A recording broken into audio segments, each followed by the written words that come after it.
Espaço Odontológico Fábio Rodrigues Teixeira e Dominus Educação apresentam Programa De Bem com a Vida. Apresentação Padre Hildo de Freitas.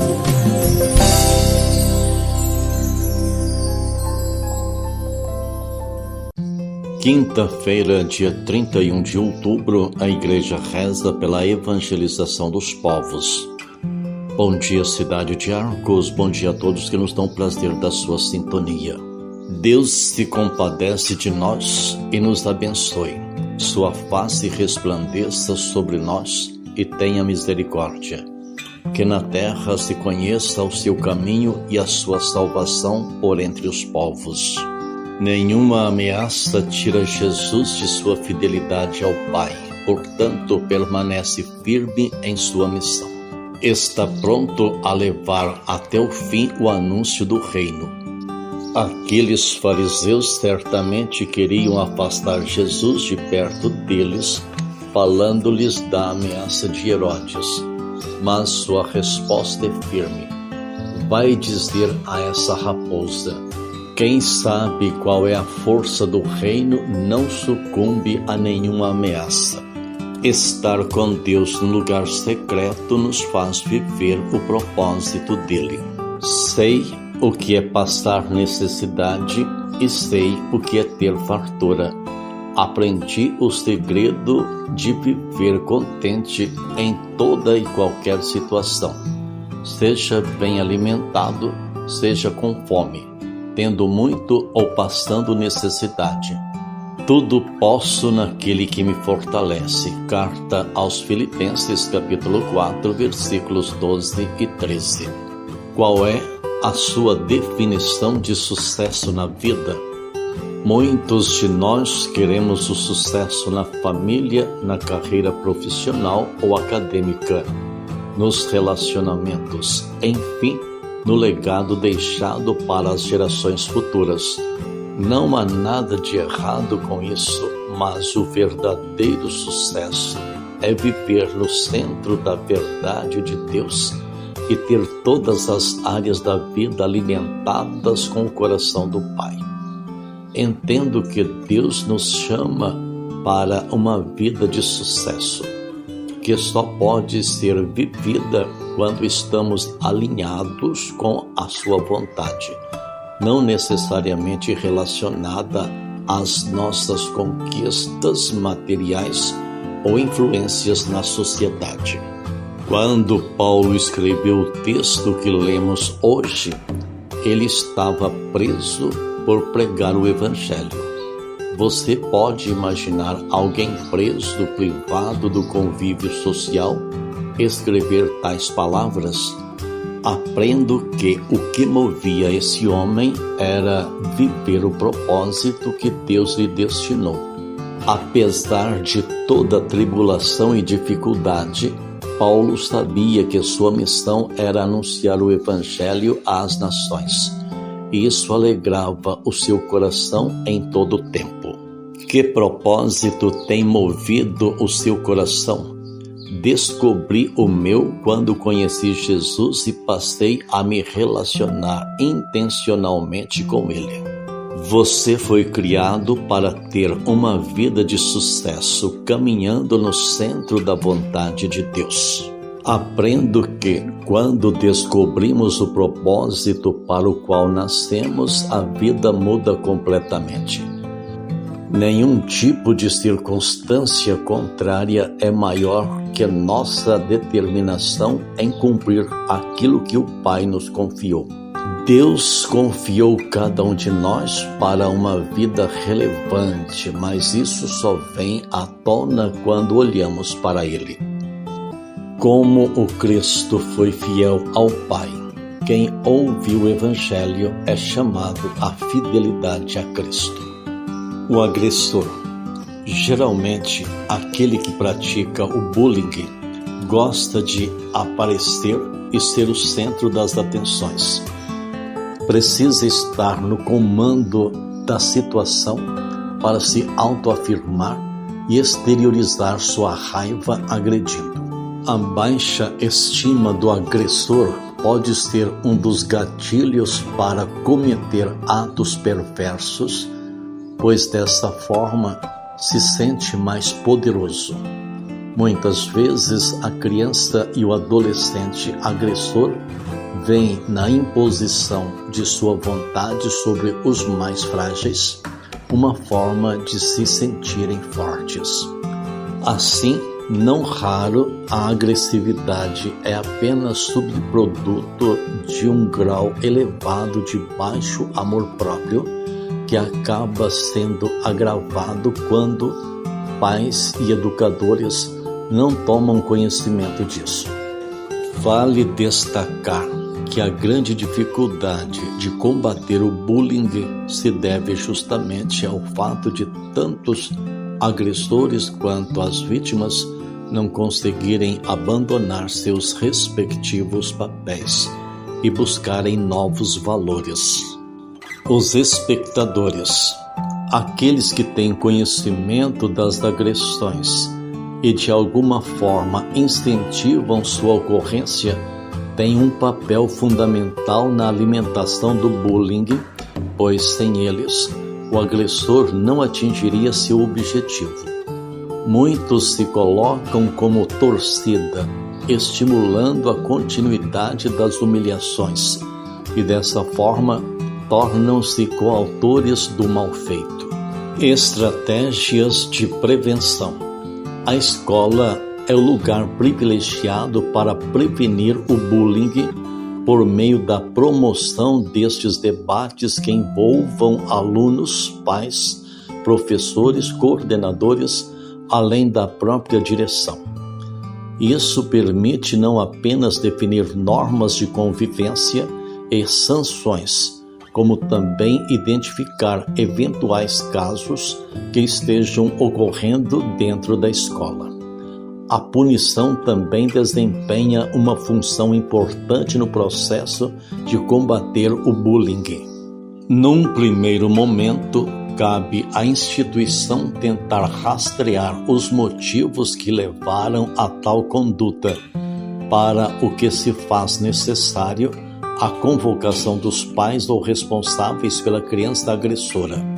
Também é seu dever exigir que se retrate e peça desculpas por suas atitudes erradas perante a vítima e todo o grupo, como forma de desestimular novas ocorrências e condutas semelhantes. A ajuda especializada também deve ser acionada caso o problema persista. A direção da escola ainda pode colaborar com a realização de pesquisa aprofundada sobre como está a relação entre os alunos e desses com os professores. Com base nesse levantamento, devem ser desenvolvidas estratégias em conjunto para melhorar a qualidade do ambiente educacional. O esporte e o lazer saudável igualmente contribuem para reduzir o nível de agressão, pois fazem com que a energia das crianças e dos adolescentes seja canalizada para jogos e outras atividades lúdicas.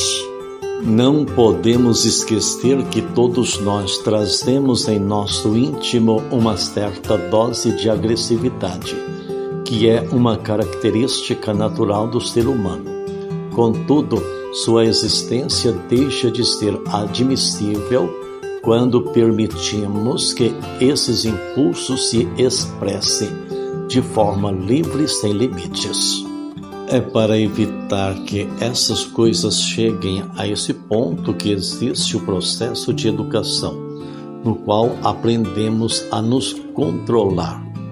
E seu início deve ocorrer já na primeira infância, tão logo os filhos comecem a morder, puxar o cabelo e dar tapas na mãe ou no pai. Bendito é o Rei que vem em nome do Senhor. Glória a Deus nos altos céus e na terra paz aos homens. Ó Deus, quereis que todos sejam salvos e cheguem ao conhecimento da verdade. Vede a extensão da vossa messe, dignai-vos enviar-lhe operários, para que o Evangelho seja anunciado a toda criatura. Fazei que o vosso povo, congregado pela palavra da vida e sustentado pela força dos sacramentos, progrida no caminho da salvação e da caridade. Por nosso Senhor Jesus Cristo, vosso Filho, que é Deus, e convosco vive e reina na unidade do Espírito Santo, por todos os séculos dos séculos. A primeira leitura é do Novo Testamento, carta de São Paulo aos Efésios, capítulo 6, versículos 10 a 20. Salmo 143, e nos convida a rezar. Bendito seja o Senhor meu rochedo. Bendito seja o Senhor meu rochedo, que adestrou minhas mãos para a luta e os meus dedos treinou para a guerra. Bendito seja o Senhor meu rochedo. Ele é meu amor, meu refúgio, libertador, fortaleza e abrigo. É o escudo, é nele que espero. Ele submete as nações a meus pés. Bendito seja o Senhor meu rochedo. O Santo Evangelho, escrito segundo Lucas, capítulo 13, versículos 31 ao 35, assim está escrito. Naquela hora, alguns fariseus aproximaram-se e disseram a Jesus: Tu deves ir embora daqui, porque Herodes quer te matar. Jesus disse: Ide dizer a essa raposa: Eu expulso demônios e faço curas hoje e amanhã, e no terceiro dia terminarei o meu trabalho. Entretanto, preciso caminhar hoje, amanhã e depois de amanhã, porque não convém que um profeta morra fora de Jerusalém. Jerusalém, Jerusalém, tu que matas os profetas e apedrejas os que te foram enviados. Quantas vezes eu quis reunir teus filhos, como a galinha reúne os pintainhos debaixo das asas, mas tu não quisestes. Eis que vossa casa ficará abandonada. Eu vos digo, não me vereis mais, até que chegue o tempo em que vós mesmos direis: Bendito aquele que vem em nome do Senhor. Estas são palavras de salvação. Glória a vós, Senhor. No Santo Evangelho que ouvimos, escrito segundo Lucas, capítulo 13, versículos 31 ao 35, nos ensina a palavra do Senhor Deus.